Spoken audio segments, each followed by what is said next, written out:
to see yet.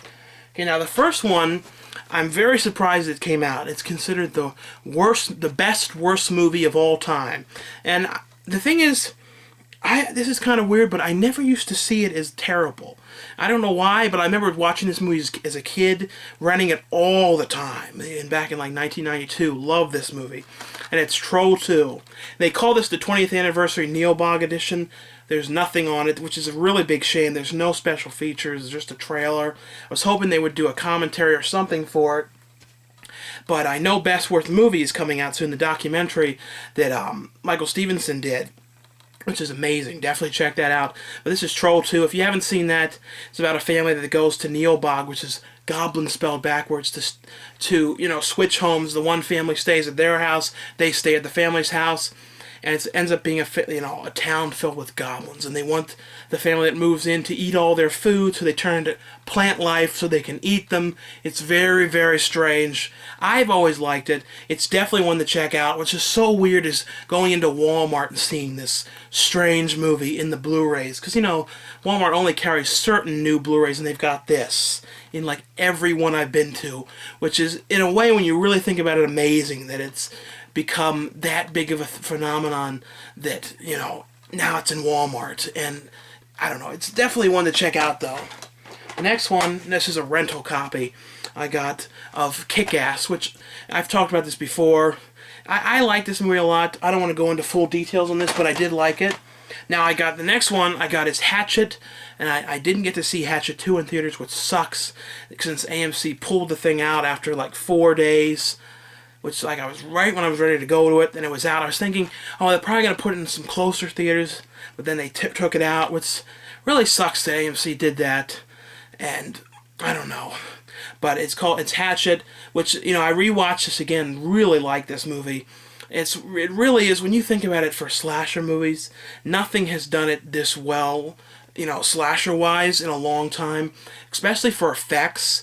They did everything. I don't think there's any CGI in this thing. It's all practical effects. It's about a bunch of these kids that want to go on a tour of the haunted Louisiana swamps, and they looking, out there, and then they see this Victor Crowley that's like this legend, and Victor Crowley starts killing them all off out there, and the gore and everything was done so well in this. I can't wait to see the second one, though, to see how it was. The next one, which is one that was for sale, I think for like $8.99, something like that at Best Buy, because they have a lot of Halloween, like horror movies on sale right now. It's the Texas Chainsaw Massacre, and I wasn't sure if this was going to look any better, but it actually looks a lot better on Blu-ray. I mean, surprisingly, because with this movie this old, you don't know. But it's cleaned up, because when you think about this, when they, like in the movie Summer School when they were watching it, if anyone remembers that, the print was all dirty and all kinds of scratches, and for years that was the way people used to see this thing. Now it's so cleaned up and really looks pretty new. But it's definitely, if you're thinking of getting it on Blu-ray, it does look a lot better. I would definitely pick it up. Now this one, I was so glad they put out. Now hopefully this means that they're going to start putting out more of the MGM titles like Bill and Ted and some of the other catalog titles. This is the Return of the Living Dead Blu-ray plus DVD set, and it has all the features that the old one did.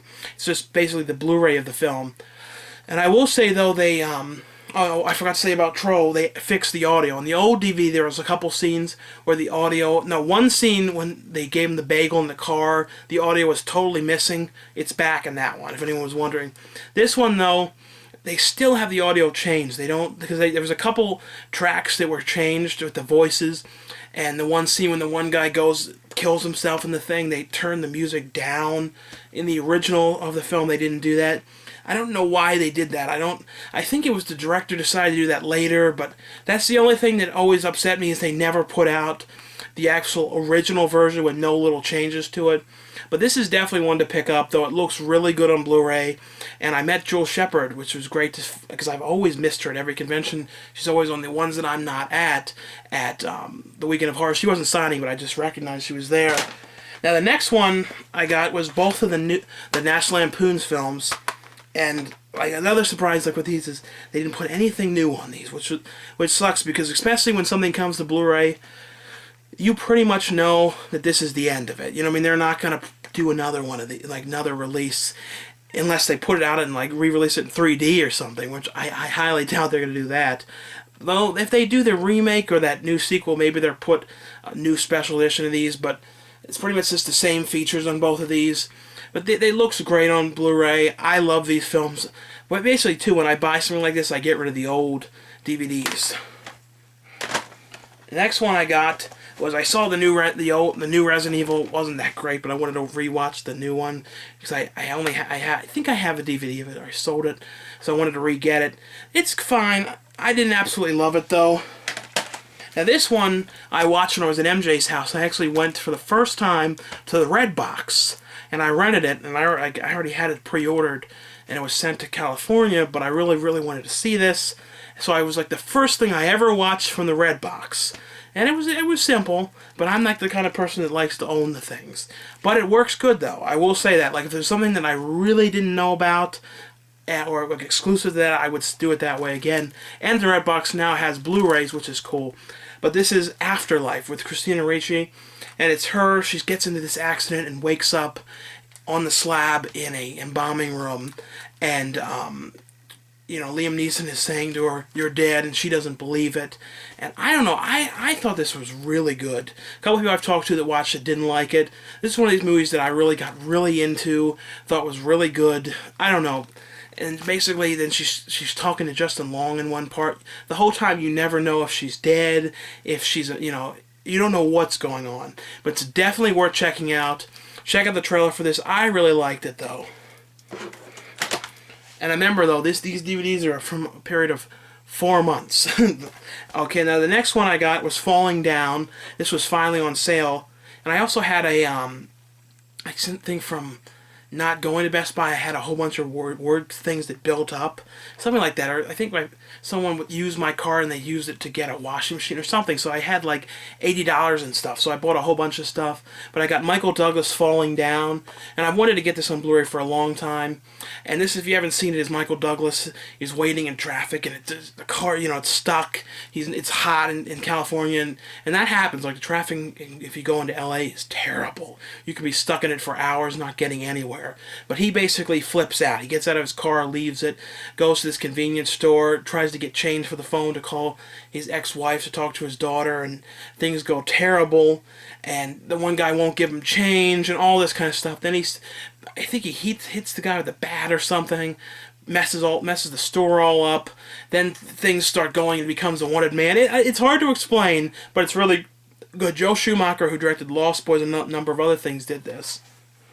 Now this one, I was wondering how this was going to look on Blu-ray. It was for sale when it was a Best Buy exclusive. It's no longer that, but it was $7.99. And it's the Blair Witch Project on Blu-ray. I'm surprised they didn't put this as a 2-pack with that second one, because the second one really wasn't that good, and I don't really see anybody buying it separately since it wasn't great. Because they did Open Water 1 and 2 2-pack Blu-ray for $7.99 too. But, this looks okay on Blu-ray. They added alternate endings that they never showed, because when the DVD first came out, they were trying to play this off like it was real. A lot of people for a while were like, is this real? Did this happen? Because I remember right afterwards, the actors didn't come out anywhere, didn't make any appearances for a whole year after. Then they said, oh, it was fake and everything. So the original DVD that came out had all that fake stuff, and they were always selling that stuff like the fake documentaries that Sticks and Stones and all that crap, because people believed it. But it really was well done when you really think back on it and think past all the spoofs. The Bogus Witch Project, which I can't find. I don't know what happened to that. They made a number of these spoofs though. Bear Wench, the porn spoof and everything. This is definitely worth checking out though. It looks better on Blu-ray. It's in just a full screen. Before it had that bars on the top, bottoms, and side. It was like pushed in weird. I remember when I first saw this in theaters though, I was like, I didn't know what it was going to look like. I saw it when I was like, I think the 6th grade, and I had no idea that it was the kind of thing it was. The next one, I got to rewatch this, but it's Jacob's Ladder, and I remember being freaked out by this. And I remember young Macaulay Culkin was in this, I think right before Home Alone. He did Home Alone. And the next one I got was Splice, which I got this recently, and I saw this in theaters. So I haven't got to watch the Blu-ray yet, but it was they were cloning. Adrian Brody was cloning with Sarah Polley in this cloning lab, and he ends up cloning this woman that he ends up kind of falling in love with, and it's very difficult to explain. Another one that's hard to explain, and I've got so many more to show, but he ends up cloning her, and then he ends up, because he's cloning against the wishes of the place where he works, so he ends up having to hide the woman in his family farm in the barn, and it's very cool. A lot like Species, people have said, and it has a similar Species feel, but I never cared for Species, and this was way better than it. Now this one is Get Him to the Greek, which I think I reviewed this a while ago, up around the town, and this is Jonah Hill works for a record company, and the company's having troubles, and they have to figure out a big act to bring to have a big turnout. So he goes to bring Russell Brand's character to America because he on his reunion tour, because he's been out not doing anything for years. So he has to go and bring him back and get him to the show at a certain time, and all kinds of problems happen along the way. The one thing that's funny about this, and this is happening a lot lately with the Universal DVDs and Blu-rays, is they're putting some of the features on the Blu-ray, and then they have a DVD with the other features, which is the special features, which is not a Blu-ray. I don't exactly understand why they're doing it that way, whether they don't just have the Blu-ray and then another Blu-ray of special features. I don't know why they would have a DVD, because the whole thing is, I think that if it's Blu-ray, it should all just be Blu-ray. I don't know. I just think that's a little weird. The next one is an erotic film directed by Adam Egon, who directed Felicia's Journey, which is one of my favorite movies. And this is called Chloe, with Julianne Moore, Liam Neeson, and Amanda Seyfried. And Julianne Moore's character has this suspicion that her husband's been cheating. So she hires Chloe, by Amanda Seyfried, to seduce him and see if, he ends up sleeping with her. And of course she says, oh, he did. You never really know what's going on. It's very hard to explain, but, Julianne Moore ends up falling in love and sleeping with Amanda Seyfried and his character. It's a whole lot of things going on. I don't want to ruin anything with it, but it really was very well done. Definitely worth checking out. And if you like Felicia's Journey and the director's other movies, this is definitely really good. Next one I got is American Beauty, which they put out on Blu-ray, and the one thing is they've yet to ever put the alternate endings on these. I don't think they'll ever show these. A lot of people say if something wins the Academy Award, they don't put any of that stuff because they don't want to change anyone's view of the film, if they see that. But I don't know. This is a really good one, though. Another one of the ones that I got, which was the on-sale exclusives, which are no longer exclusive anymore. You can get them anywhere, was High Tension. And this I've got to rewatch, because I hardly remember the plot, but this is the movie that launched the I forget how you say his name, the director's name. It's basically, though, as far as I remember, it's the director who's done Piranha and the Hills Have Eyes remake and a number of things. But this is the movie that got him seen in America. The next one now this one's really good. This one I've really wanted to see in theaters. It's from the director of Hatchet, Adam Green, and this one, I was never able to see it. It never came to Maryland when I was in Maryland, and it's Frozen. It's basically about a bunch of these kids, group of 3 kids, that go out skiing, and they end up getting stuck on a ski lift. Basically what happens is they're talking to the ski guy going, can we go up for one last ride up the hill? And the guy's like, oh, they give him to paying him for it.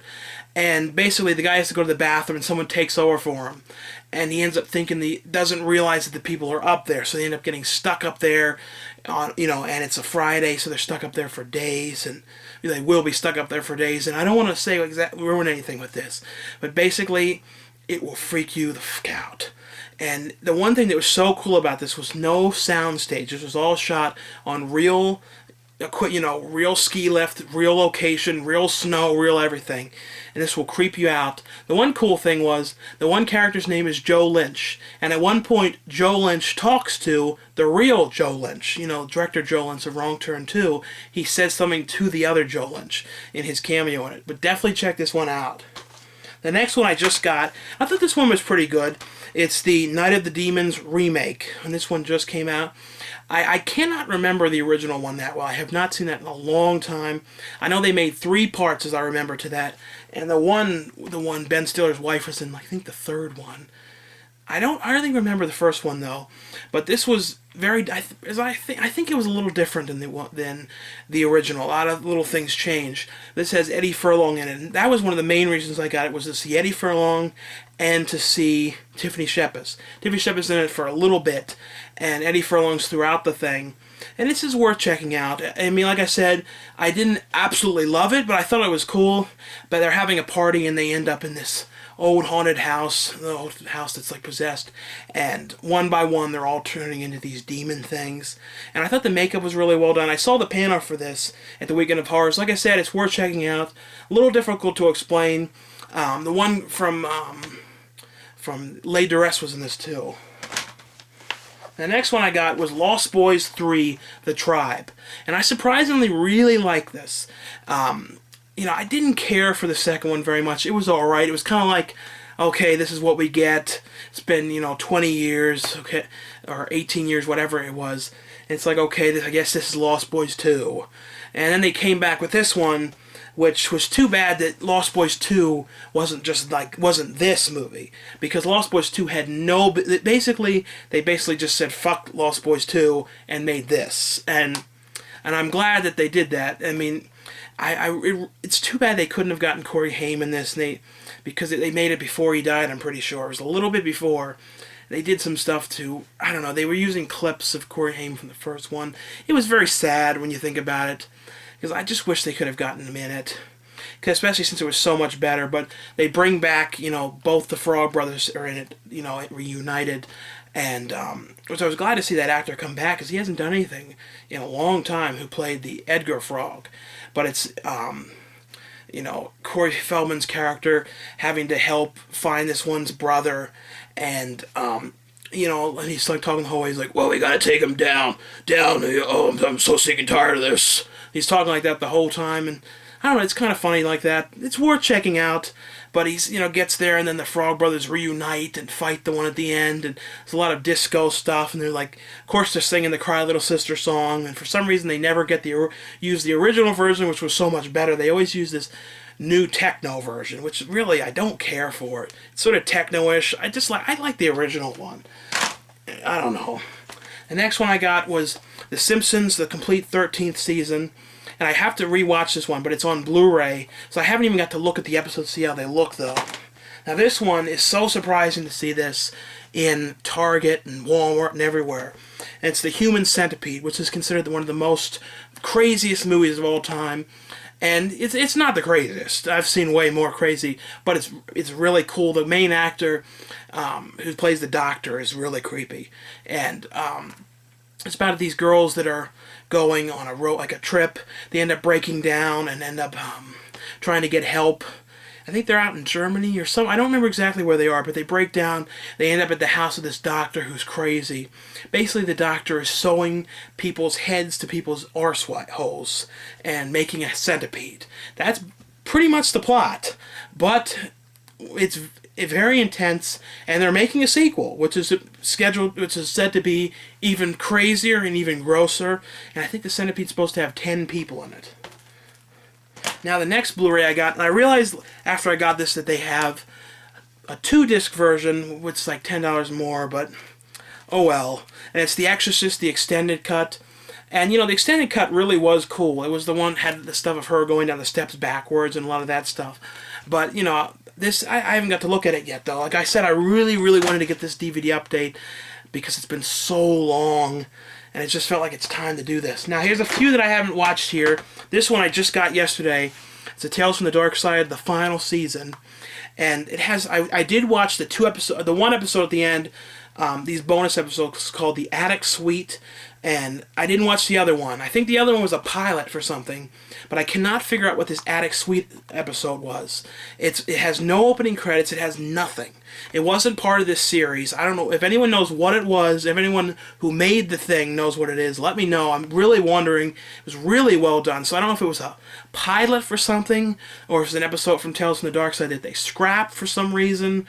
I don't know what it is, but it's really cool, though. And finally, they put on the side the season. They said the final season. Before, they were not putting that on the side. So who knows? Maybe they saw me keep talking about it.